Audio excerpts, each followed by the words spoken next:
Hussam Zomlot is Palestine's ambassador to the UK.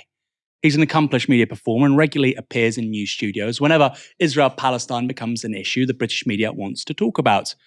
Speaking to Kirsty Walk on Newsnight, he opened up about how retaliation measures by Israel to the recent attack by Hamas had impacted members of his own family.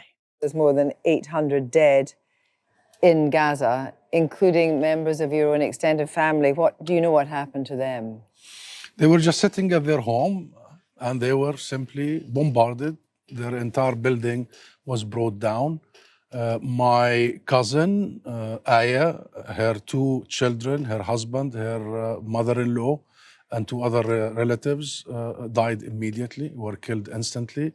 And two of her youngest children, a twin, 2 years old, are now in intensive care. This is truly heartbreaking. And the issue here, Kirsty, is that they have no bunkers, they have no Iron Dome, they have nowhere to go. They are simply sitting ducks for the Israeli war machine. I'm sorry for your own personal loss. I mean, can I just be clear, though? You cannot condone the killing of civilians in Israel, can you? Nor the kidnapped families. No, we don't condone. And we are very clear, Kirsty.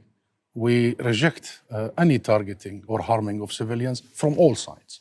And you are talking to a Palestinian representative, official, the ambassador that I represent my government, the PLO, the national movement of Palestine. And we have been committed to this for 30 years, not just today or yesterday, for 30 years, since the signing of the Oslo Accords. We have committed to non-violence. We have committed to negotiations, as you know. Yes, and so this is nothing new. That's why this question, we have done everything in our power to find a different path. Just extraordinary. That was an extraordinary interview. You have a gentleman saying he's lost 6 members of his family. I think 2 other children have been hospitalized. And within seconds, Kirsty Walk is asking for him to condemn Hamas. Of course, he does that. He says the position of the people that he represents is not the same as that of Hamas. Again, to repeat, not all Palestinians are supporters of Hamas. Michael, it really makes you think, doesn't it? These people, often in the media, they don't seem to view Arabs, particularly Palestinians, as even human. Yeah, I mean, first of all, we should say solidarity to Hussam Zomlot for his loss. I've interviewed him before. We show clips of him a lot. Incredibly articulate person, incredibly articulate defender of Palestinian rights. When I first saw people on Twitter discussing this, my first thing was to think, well, he has had a loss, but he is also the Palestinian ambassador, right? So he is a political interviewee. Kirsty Walk, if she felt like she had to ask that at some point in the interview, she's not going to completely transform her interview because he's told her about a personal loss. But watching the clip, right, the fact that it was immediately afterwards, I'm so sorry for your loss. Oh, by the way, do you condemn Hamas? It was just not right. Right? I really do think that was appalling. And, we do have this issue when it comes to condemnation. So everyone is asked to condemn Hamas's war crimes, essentially. So deliberately targeting civilians, that's a war crime, right?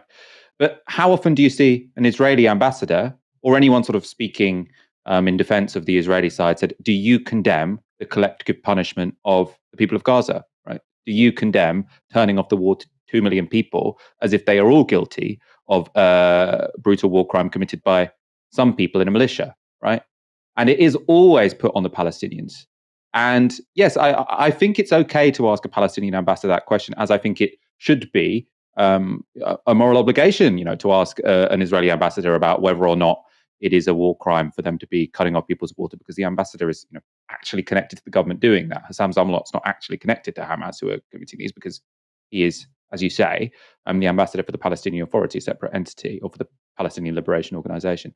But not only to ask the question, but to do it immediately after someone has told you about 6 of their family dying. There are follow-up questions you can ask to that. Oh God, you can say, oh, I'm so sorry to hear about that loss. This must be what lots of people in Palestine are worrying about at the moment. You can ask a question which is relevant to that story. Right? That is the adult, human, compassionate thing to do. Now, was that a blip by Kirsty Walk? I don't know. Or was the root of that she sort of dehumanizes Palestinian interviewees? Maybe we will never know. But clearly something has gone wrong there. I mean, for me, it just gets to the heart of actually how the media treats people from West Asia and Central Asia. Iranians, Afghans, Arabs. I mean, it seems quite obvious to me they just regard them as less human. Maybe I'm taking it personally because I've got Iranian heritage, but that's just how it seems to me. If somebody was saying, like say, an Israeli ambassador or Israeli diplomat or just a media figurehead or politician said, I've just lost 6 relatives, I think any sensible person would say that's awful, that's a tragedy. No sensible person would immediately say, well, do you condemn the Netanyahu government or, like you say, collective punishment? I think the manner in which that was conducted, and as you've highlighted there, Michael, the fact that it wouldn't be asked to the other side is really key. And this is not whataboutery. It gets to the heart of the problem here, which is that we repeatedly humanize just one side. And that does not help. It doesn't help foreign policy, doesn't help the situation. Certainly doesn't help journalists in getting the accuracy of the facts conveyed to the wider public.